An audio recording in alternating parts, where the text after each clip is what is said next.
asalaamaaleykum mbokk yi ñuy seetaan ci ITV bisimilah ci xibaaru marax wi ñu daal di leen jukkil ponk yi ci gën a fës. Ndakaaru dem beeg dikk bi lompañ embouteillage yi ni xas ñi nga xam ni ñooy di borom oto yi fi mu toll nii nag jafe-jafe yu métti la ñuy jànkonteel ñi am soxla yu ñuy dox dañuy tardé ñenn ñi nag nee nañu wote yee bari waaye ñenn ci chauffeur si nee nañu lii di feu de signalisation yi dañ ni ñu ko defaree moom moo baaxul.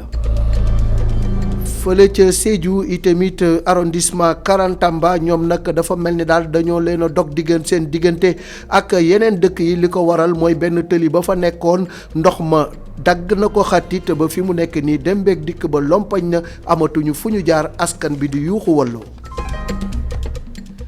fële ca Ndar li nga xam ni moo di rek liggéey bi jëm ci lii di bëlga dinañ ko door am na juróom-ñaari milliards yu nga xam ni def nañ ko ci ba travaux yi dina commencé nekk yi tamit loo nga xamante ni meeru dëkk ba rafetlu na ko ndax boobaak léegi waa Ndar ñi ngi koy jooy te lu leen sonnal la seen doom yu bari ñàkk nañ ko ca bëlga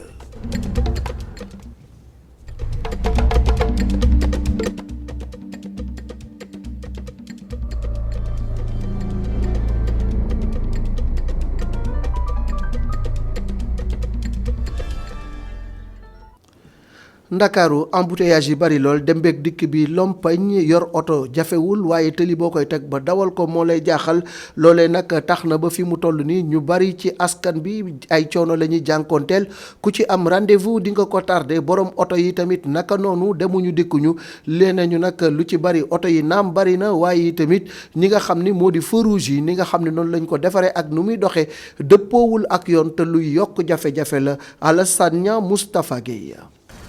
embouteillage bokk ci jafe-jafe yi sénégalais yi jànkonteel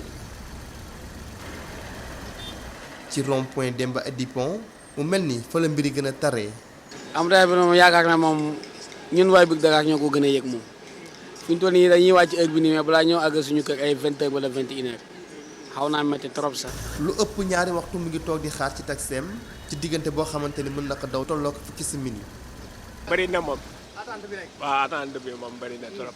xanaa am na oto yu mag yi xanaa ñi faye ñi jéem a daw guddi gi rek ñu bàyyi oto yi xam ne dañuy xëy di wàcc ñu mën a teel a kii. installation yu bon yi ci feu de signalisation yi nekk na loo xamante ni mën na jur embouteillage yu bëri yi. feu bi moo baaxul nag gis nga vert na léegi mu rouge vert bi moo dafay gaaw quoi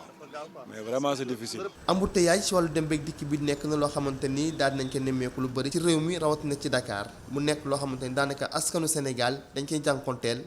bés bu ne. Ndakaaru di jooy lii di ay embouteillage fële ca Sédhiou dëkk yu bari yu nekk ci arrondissement Karantamba ñoom sax tali bu nu jaar ba dawal seeni oto la ñu amul ndax benn tali ba fa nekkoon ndox mi dakaa dagg xatit ba fi mu toll nii benn ci askan bi mënatuñoo jéggi dem ca geneen wàll ga loolu yi nag tax na ba fi mu toll nii ñi ngi ci jafe-jafe yu tara tar ñu dem ba Sédhiou ànd ak Ousmane Demba. dem ak dikk lu jafe la léeg-léeg sax du mën a nekk ca Karantaba li ko waral moo di taw bi moo dagg mbedd mi jaar ca diwaan mi nekk ca département wu Goudomp li jur na gàllankoor bu mag ca askan yi yeew foofu ki ci indi ay seede nekk Ibou Thiabou dëkk ca Manékounda. comme ni nga ko gisee ni oto bi jógee Dakar di ñëw Karantaba léegi ñëwatul parce que mënatul jaar fii ni oto yi dafay obligé di arrêté ci village bu ñu tudd Diaré comme ça mënatul ñëw Karantaba léegi clients yi war a dem Dakar nii wala ñu war a jógee Dakar di ñëw dañuy dem ba presque Diaré jëlaat bus bi foofu noonu quoi mais situation bi nag comme ni nga ko gisee ne dafa difficile quoi trop yoon bi defatul sa 2 ans sax parce que mën naa ne 1 an et demi mais comme ni nga ko gisee ne yoon bi dañ ko bitumé nii rek mais yoon bi amul goudron amul dara et puis ñëpp xam nañ Casamance pluie bi lu fi am ak densité bi day aw kii quoi moo tax normalement yoon bi nuñ ko kii ba pare dañ ko waroon goudronné suñ ko goudronné da nga gis affaire bi gën a résistible. moom sax ragal na yokk njëkku marchandise yi yu mel ni ceeb ak diwlin. boo xoolee ni semaine bi di ñëw sax dañuy am problème ci ceeb bi parce que maa ngi dee Karantaba gars yi ñu ngi ne ceeb bi ñëwatul parce que gis nga ko carrément yoon bi war a ñëw normalement ceeb bi nii la war a jaar yoon bi nu mu coupé fii nii mënatuñu jaar nii quoi instant bi nii commerçant nañ mënuñu jël risque ji louer bac bi parce que c'est beaucoup plus cher parce que bu ñu nee dañuy louer bateau bi rek day impact ci ceeb bi ñuy jaay quoi léegi bu ñu ñëwee fii est-ce que population bi nañ nangu jënd ceeb bu fekkee ne 15 000 la woon dañ koy jaay ay 18 000 wala ay 20 000. kilifay nekk ca mairie bu Karantaba li itteel na leen lool waaye dafa mel ni amuñ ci benn pexe li moo firnde ni askan yi ñu ngi jaaxle ginnaaw kenn xamul kañ la mbir mi war a jeex.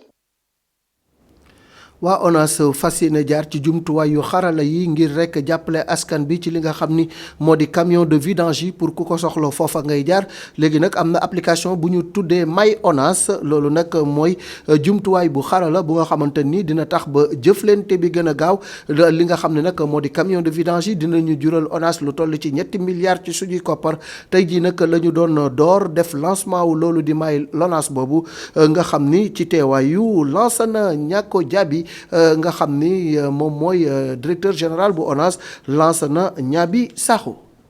bile application bu bees nag ñu koy wooye My ONAS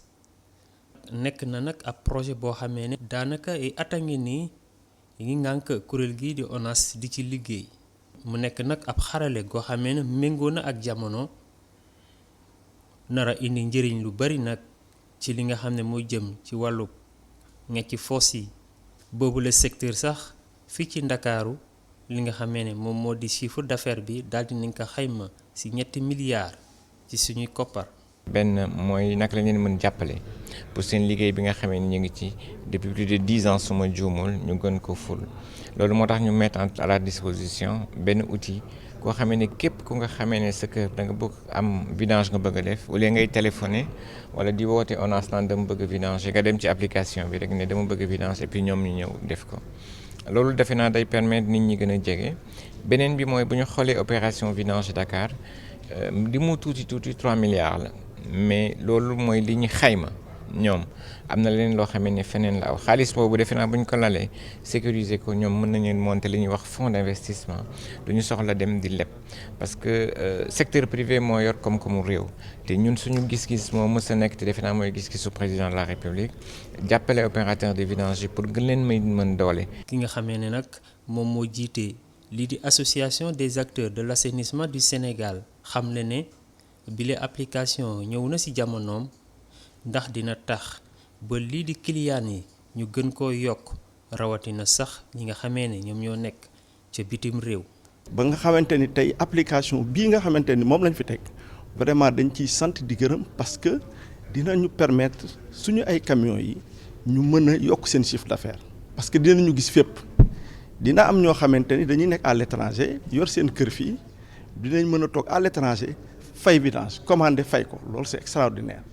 donc dina permettre tamit vidangeurs yooyu ñu leen di gis ki nga xamante ni moo nekk ci këram xool ni am na vidangeur bu nekk à côté fii à 10 mètres su ma waxee ak moom mooy gën a yomb ka nekkoon Guédiawaye wala Parcelles donc loolu lu am solo loo xam ne application bi def na ko. beneen njëriñ boo xamee ne bile application lamboo na ko moo di li nga xam ne moo jëm ci camion yi fépp fu ñu mën a nekk fii ci Sénégal daañu ko mën a xam. données yi c'est important traçage bi c'est important parce que gis nga ñun dañuy jël fu nekk ndoxu foos dañ koy jël ci ay industries dañ koy jël ci ay sociétés de pêche dañ koy jël fu nekk loolu lu am solo la parce que dina permettre ñu xam vidangeur fan la jëlee déjà. foos bi loolu lu am solo la. données yooyu yëpp day tax ñu mën a tracer yoon bi mu jaar ba yegg si su ñu demee ba nga xamante ni li nga produit yooyu di génn ci buu yi nga xamante tey ONAS def na ci liggéey bu am solo mooy jox ko benn privé bu ñuy wax Delvic nga xamante ni aujourd'hui mi ngi liggéey pour valoriser buu yooyu donc loolu yëpp bu demee ba nga xamante ni ñun suñu loolu ñu doon def déchet day dem ba nga xamante dafay nekk matière première boobaa dina permettre ñu wàññi vraiment vidange bi ci ménage bi déjà. Office national de l'assainissement du Sénégal fas yéene nag gën a dooleel lii di programme de structuration du marché des boues de vidange ndax nag application bu bees bii dina gën a yombal boobu la liggéey. juróom-ñaari milliards moom la ñu fas yéene def ci liggéey bi jëm ci wàllu dragage yu lii di bëlga nga xam ni ñu bari ci askanu Ndar wala bokk ci nappkat yi ñàkk nañ fa seen bakkan liggéey ba nag dinañ ko door tey jii xaatim nañu contrat boobu ci teewaayu meeru dëkk ba waaye ña ngi ko amale ci màkkaanu jëwriñ ji ñu dénk napp gi ak koom ñuy bàyyikoo ci géej gi Babacar Seck. contrat liggéeyin war a amal cëbbal ba ci Ndar du yàgg dara askan wi tàggoo ak jafe-jafe yi nga xam ni ñu ngi ko fay dund ñu xayma ko ci lu ëpp juróom-ñaari milliards bël ba dinañ ko liggéey ci diiru 2 weer ak genn wàll. parce que tey ci ay instructions yu dëgër maanaam yoo xam ne mënuñ ko wër la ñu taxaw pour muy jox ñu itam capacité koom-koom gi nga xam ne moom la laaj pour que liggéey bi mën a antu tey yàlla def ñu def li ñu naan appel d'offre international pour mën a am ñi gën a xarañ ci wàll wi entreprise bi ne wax nañ leen ne leen ci ay travaux maritimes ñooy jiitu ci Chine. li nekk ci contrat bi mooy 7 weer ak genn wàll maanaam bu ñu joxee entreprise bi li ñuy wax ordre de service ca lay tàmbalee ci 7 weer ak genn wàll war na pare liggéey ba. 2003 ba léegi brèche bi nekk Ndar këpp na ay gaal yu bari ànd ak lim bu takku ci ay nit yu fa ñàkk seen bakken askanu Ndar nar a kontaan lool ci liggéey yi di waaj a door rawatina waa Guet Ndar. 2003 am na décision boo xam ne malheureuse jëloon nañ ko pour yaakaar ni dañuy protéger Saint-Louis contre inondation yi waaye mu nekk décision bu am ay conséquences yu garaaw ci population bi indi ci ay jëy metti ay 200 nit néew lu mu néew ñàkk seen bakkan tey jii nag signature bi ñu signé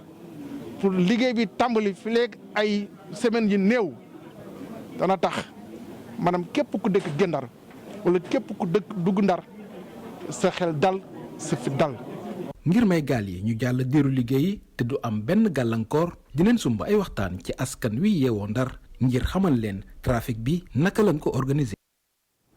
dañuy dem ca daara ju kawe ja di université Cheikh Anta Diop bu Ndakaaru ndax étudiants yi ñi ngi respecté lii di mesure barrières yi dafa mel ni que loolu daal bàyyiwuñ ci xel bu baax a baax te moo ne ñoom de ci jamonoy coronavirus ji war nañ cee bàyyi xel ndax seeni néeg la fay nekk ci ay nit bari na lool ñu daal di ànd ak Abdourahmane Li ak Moussa Fall dem ba ca daara ju kawe ja di université Cheikh Anta Diop. képp kuy dugg biir UCAD di nga dund lii par force.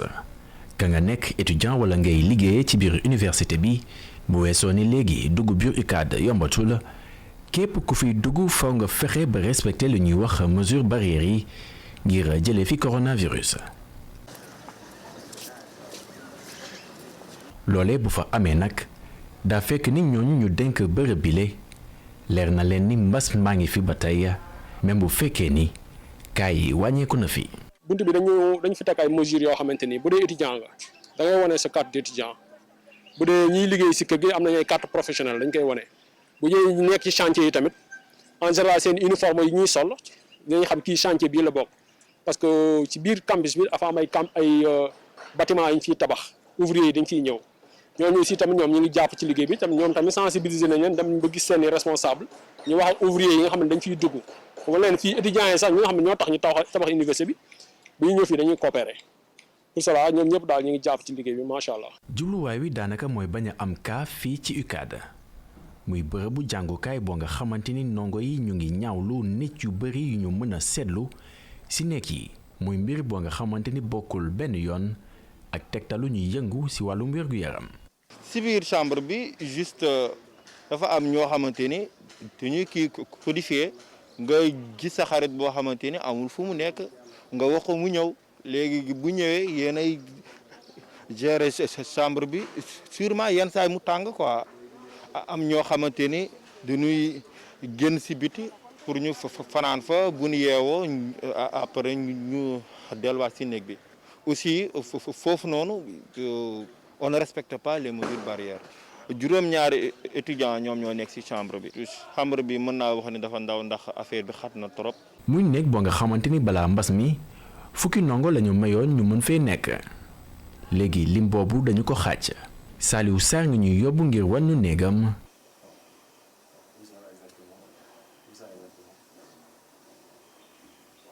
muy néeg boo nga xamante ni ñaari ndongo rekk ñoo fi war a nekk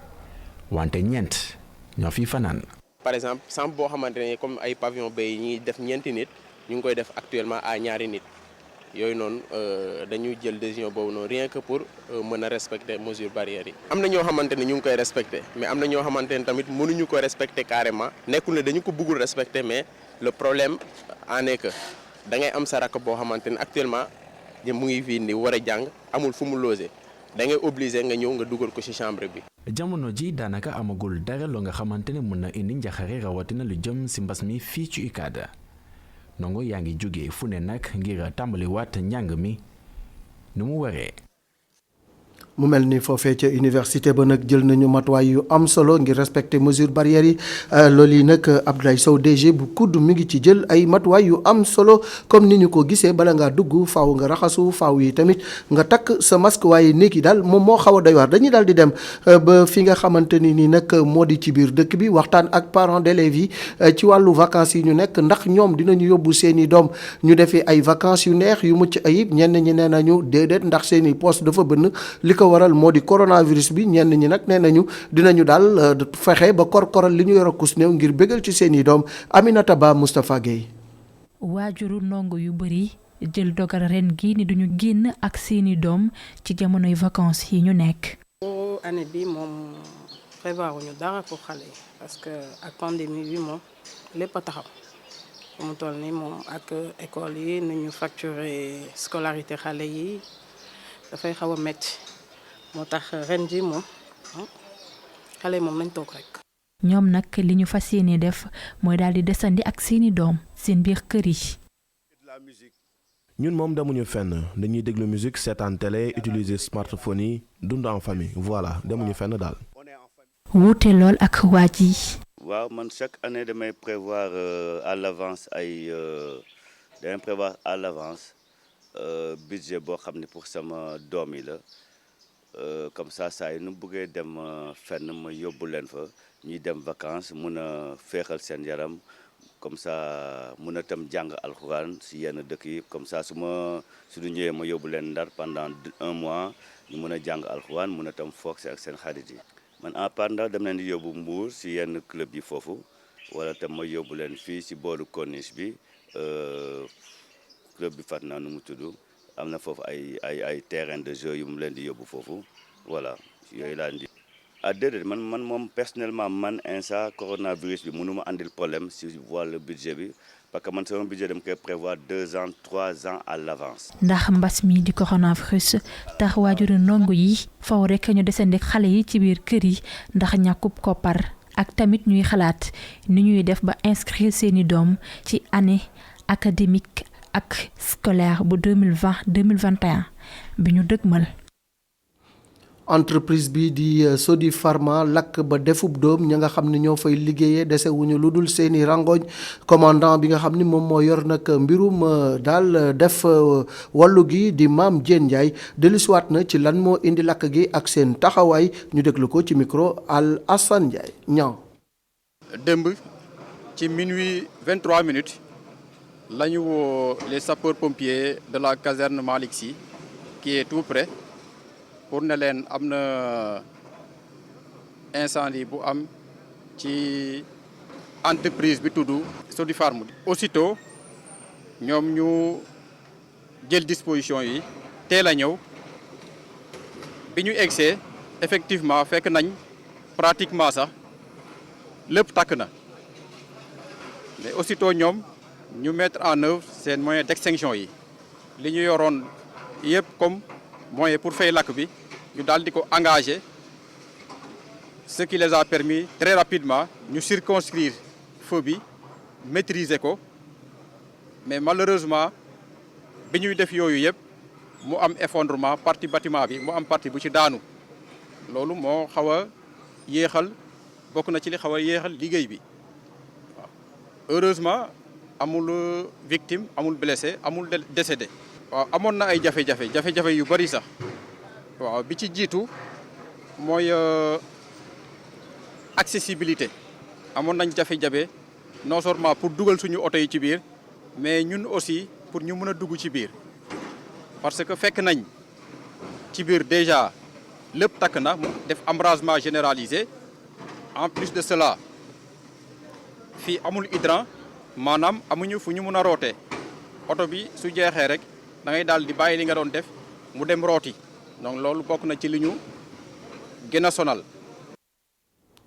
ci wàllu tribunal bi nga xam ni moom mooy saytu waa taskatu xibaar yi ñu tuddee ko tribunal des pairs samp nañ ko niki tey foofee nag ñoom waa CORED xamle nañu ni tamit ngir joxe lii di carte de presse yi faaw nga joxe quitus rax ca dolli yi tamit jël nañu ay matuwaay ba képp ku nekk ci taskatu xibaar wala di taskatu xibaar ba jalgati yoon jalgati bu metti ba ñu ràññee ko dinañu nangu sa carte Aïssatou Diak Souleymane Mbaye. ci cérémonie officielle d'installation des tribunaux du Père tey nag xamal ne ñu ne pour am carte nationale de presse faaw nga am quitus bu jógee ci CORED. Vous savez aussi que le CORED aujourd'hui la grande nouveauté c'est que désormais pour tout demandeur de la carte nationale de presse il faut préalable le quitus du CORED. Ça veut dire quoi? Que en amont il y a une sorte de filtre qui va se faire parce que le CORED va être très regardant avant d'octroyer ce quitus-là à qui de droit entre autres documents demandés dans le cadre de la commission qui attribue la carte nationale de presse. Donc je pense que ça c'est un grand point en avant. muy yokk di ñu xamal ni bu ay dëng-dëng amee mën nañoo nanguwaat li nga xamante ne mooy boobu les cartes de presse. L'autre avancée et c'était là le CORED a les prérogatives en cas de manquement de demander à la commission nationale qui délivre la carte nationale de presse de vous retirer votre carte nationale de presse. Ça veut dire aussi que là nous avons les pouvoirs donc de sévir contre ce qu'on appelle un peu les multirécidivistes parce que c'est pas parce que vous avez fauté une fois qu'on va le faire. Bon, donc les sanctions sont graduées. L'avertissement c'est de l'avertissement jusqu'au blâme. ay matukaay nag wala ay engagement ñi nga xamante ne ñooy membre du tribunal des pairs daal dinañ koy jël. nous membres du tribunal des pairs. ñun ñi nekk ci tribunal des pairs bi dinañu sàmm ak yelleefu taskatu xibaar yi te it bàyyi xel suñu liggéey ngir mu jaar yoon ci loolu nag dinañu moom suñu bopp duñu bàyyi benn pouvoir politique bu ñu influencer bu ñu seetloo rëcc ci liggéey taskatu xibaar yi dinañu saafara ndax moo ñu fi tax a toog. Et tout particulièrement dans des environnements, situations ou périodes délicates. CORED nag daal dinañu jël ay matukaay yu bees liggéeyu journaliste yi daal di gën te it di jaar yoon. artiste Sénégal yi nekk ci ay jafe-jafe yu metti ki ko xamle moo di Djiby Guissé ñoom ñi nga xam ne nag ñi ngi nekk ci kuréel gi ñu tuddee say wi nee nañu daal faw rek ñu daal di fexe ba appliquer li nga xam ni moom moo di loi bi ñu tëraloon ci atum 2008 nga xam ni dafa jëm rek ci àq ak yelleefu ñii di artistes yi rawatina ci li nga xam ni moom la ñu tuddee droit d'auteur ba ñoom daal ñu mën ci gën a gis seen bopp Djiby Guissé ñu déglu ko ci micro Hassana Fall ak Mafal Fall. SODAV benn point la ci suñu revendication lu ñu intéressé mooy na SODAV fonctionner comme il le faut ni mu war a fonctionner instant bi soo fonctionné woon ni mu war a fonctionner ñun du ñu mer du ñu kaas parce que li ñuy remarqué mooy il y a 3 ans même pas 3 ans il y a 2 ans ba ministre demee à la SODAV lan la leen laaj ñaata ngeen récolté ñu ne 2 milliards et quelques ah ñaata ngeen séddale artistes yi ñu ne 900 millions mu ne leen seen ministre moo ne c'est inadmissible mun li ngeen def war leen ko def. dañoo soxla benn commission bu am commission boobu bu amee peut-être dina leen dimbale ñoom ñi fa nekk ñu fonctionner ni ñu war fonctionner pour ñun fonctionner wul lu mu war a fonctionner. li jëm si droit 2008 loolu mooy suñu combat du ay salle yu ubbeeku du SODAV benn point la mais ñun dañ na nguur gi loi bu fekkee appliqué wuñ ko c'est-à-dire que ñu ngi koy violer dafa am loi xam ne loi culturelle la dañ ko voté assemblée nationale ba pare ñun lu ñuy laaj mooy li ci nekk nañ ko voté nañ ko appliqué pardon. ñaari point laa ciy génne mooy copie privée bi amul kenn ci ñun ko jot ci copie privée te copie privée mën nañu apporter au moins 3 milliards at wu nekk te saali ñuy ubbi du loolu mooy rek da suñuy problème yaa ngi fi woon balaa saali bi ubbi. ngir campagne agricole bu mucc ayib faw ay koppar yu takku dugg ci ak ay moyens yu am solo loolu ki ko xamle mooy DG Sodagri di Bokar Baldé ñu déglu ko ak Sofia Ba. waaw état moom mooy dugal koppar bi mooy donc gis nañu ren président de la république ak contexte bi ñu nekk dafa jël ay matuwaayam yokk budget ministère de l'agriculture mu nekkoon 40 milliards mu yokk ko ba 60 milliards donc ci loolu nag ministère de l'agriculture jël xar ay tànk tubéyam jël disposition yi pour mën a mettre en place les intrants agricole donc lu wàllu semence wàllu engrais ak matériel agricole donc suñu société yi comme Sodagri donc ñoom ñu dëggal loolu ci monde rural bi donc ñu boo boolee loolu ak engouement producteurs yi notamment ak jeunes yi ñi nga xamante ni déglu nañu appel chef de l'État bi jeunes yi ak femmes yi gis nañ ne ren am nañ yaakaar ni vraiment dinañ am production ren bu record analyse bi boo ko jëlee da nga koy jëlee ci njëlbeen donc depuis le ton bi prix de départ bi président moo ko joxe yokk budget bi 60 milliards ministère agriculture jël matuwaayam pour intrants yi yegsi à temps donc loolu déjà jéego bu rëy loolu yàlla may ñu taw bu bëri taw macha allah boo xam ne c'est bien réparti maanaam du taw bi arrêté wul benn yoon ba mu andi ay jafe-jafe donc loolu boo ko jëlee boo demee léegi ci terrain bi di nga gis ni vraiment nit ñi répondre nañ producteurs yi participer nañ bu baax mën naa xale yi gis nañ ay étudiants yu dellu ci bay bi parce que dañuy tëj université yi ñu ñibbi seen dëkk yi ñu ngi bay gis nañ jigéen ñi tamit ñu ngi ci yëngu-yëngu yi. ndax campagne agricole bi mi ngi jëm yu ci kanam ndax i tamit mi ngi jur koom wala bokk day dellu ginnaaw loolu yi nag docteur Mamadou Ndiaye nee na ngir ñu xam ci dara faaw ñii di nguur gi dugal ci seen loxo bu baax waaye tamit xippi ci seen i bët ba mën a dooleel lii di baykat wi ba mbir mi mën a jaar ci yoon docteur Mamadou Ndiaye ñu déglu ko ak Sofia Ba. benn ponk bi mooy baykat yi est-ce que ñu ngi jot seen jiw ak seen engrais à temps am na effort yoo xam ne def nañ ko d'après li monsieur Baldé wax mais yaakaar naa war nañ gën a mën a góorgóorlu gën a góorgóorlu boobu li muy jur mooy permettre béykat yi au moins ñu jot jiw jot intrant engrais à temps nga xam ne duñ nekk di door dàqe di ko wut parce que aussi taw c'est vrai maam yàlla mun na taw mais xam nañ ne suñ suuf si dafa sonn donc su fekkente ne amuñu engrais pour suuf si suñu résultat du résultat béykat yi du performant waaw am na aussi beneen point boo xam ne waxtaan nañ ci mooy affaire ni ñu ko waxeeti coopérative yi naka lañ leen mun a organiser ba nga xam ne vraiment mun nañu régler yeneen problème yu ndaw yi maa ngi doon wax sànq ne soo retourné démb problème yooyu daawuñ ko am parce que dañ fi amoon coopérative yoo xam ne soo béyee ba pare mun nga jaay su des loolu nga jël sa nu ñu koy waxti sa semence sa ji diñ la ko jox à temps. dañuy ubbi suñu rubrique découverte muy di leen xamlante ak yenn gox yi tey jii dañuy dem ba